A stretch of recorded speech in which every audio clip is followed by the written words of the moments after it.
Kurang lebih 1.000 pasangan suami istri bercerai akibat suami kecanduan judi online namun malas bekerja. Para suami yang terjerat judi online diantaranya kerap berbohong kepada pasangannya dalam menggunakan uang rumah tangga.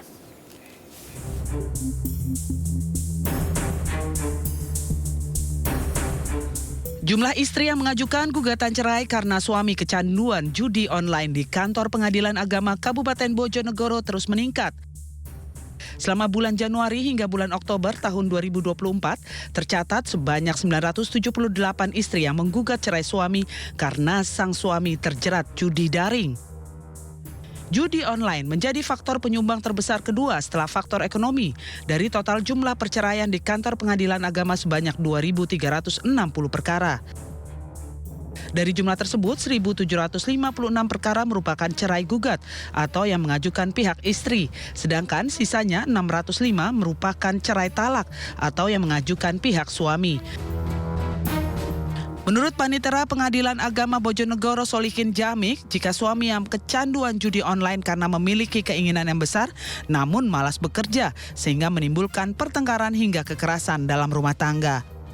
Keluarga yang masuk di sini itu adalah pertengkarannya itu akan berimbas pada KDRT terbesar itu. Kemudian dia demi kecanduan judi online dia akan melakukan sesuatu yang membabi buta, menjual seluruh asetnya. Kemudian yang kemarin juga menjadi itu istri marah-marah karena hutangnya banyak tanpa sepengetahuan istri. Itu yang. Sementara para suami yang terjerat judi online diantaranya kerap berbohong pada pasangannya dalam menggunakan uang rumah tangga. Tentu saja memicu istri mengalami trauma dan memutuskan mengajukan gugatan cerai. Terlebih suami yang kalah judi kerap marah-marah dan memiliki temperamental tinggi sehingga menyebabkan KDRT.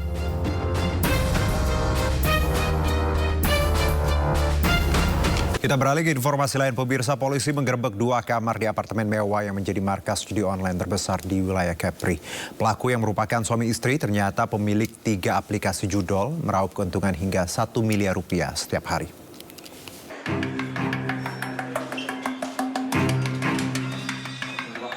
Dua kamar yang berada di lantai 2 dan lantai 17 buah apartemen di kawasan Pelita, Kota Batam digerebek Ditkrim Polda Kepri terkait judi online.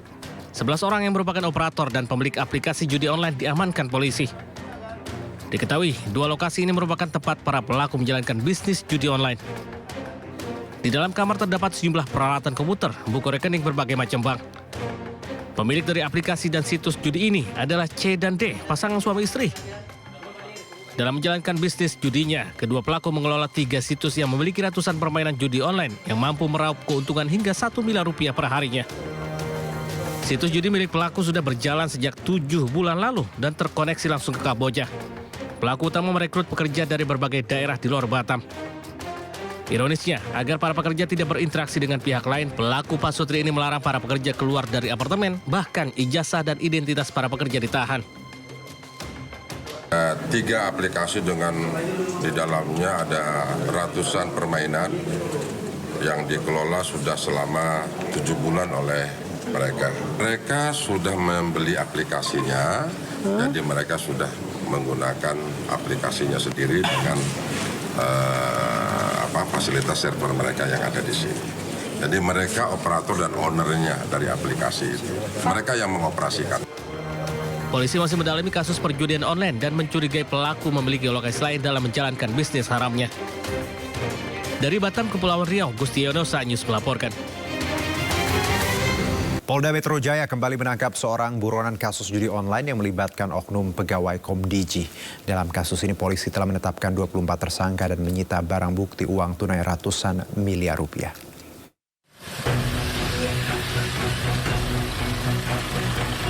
Aparat Jatan Ras Polda Metro Jaya kembali menangkap seorang buronan kasus judi online yang melibatkan 10 orang pegawai Kementerian Komdiji dan beberapa warga sipil. Buronan berinisial B tersebut ditangkap di Jakarta. Dari hasil pemeriksaan penyidik, pelaku berinisial B ini bukan pegawai Kementerian Komdiji. Ia berperan mengelola situs judi online agar tidak terblokir. Kabid Humas Polda Metro Jaya Kombes Ade Arisha mengatakan, selain menangkap B, penyidik juga menyita barang bukti uang tunai miliaran rupiah, di mana uang tersebut merupakan setoran dari sejumlah bandar jundol, menginginkan situsnya agar tidak diblokir oleh Kementerian Komdiji. Salah satu barang buktinya adalah uang tunai sekitar 5 miliar rupiah, di mana uang ini merupakan uang setoran para bandar atau agen judi online yang menitipkan website judinya kepada tersangka B. Saat ini penyidik masih memburu 4 orang buronan yang berinisial J, C, JH, dan F. Nama-nama buronan itu telah dimasukkan ke dalam daftar pencarian orang. Penyidik juga telah menyita uang tunai sedikitnya sebesar 150 miliar rupiah. Polda Metro Jaya sendiri telah menetapkan 24 orang tersangka, 10 diantaranya merupakan oknum pegawai Komdiji, sedangkan 14 orang lain yang merupakan warga sipil. Dari Jakarta Selatan, Helmi Sajangbati melaporkan.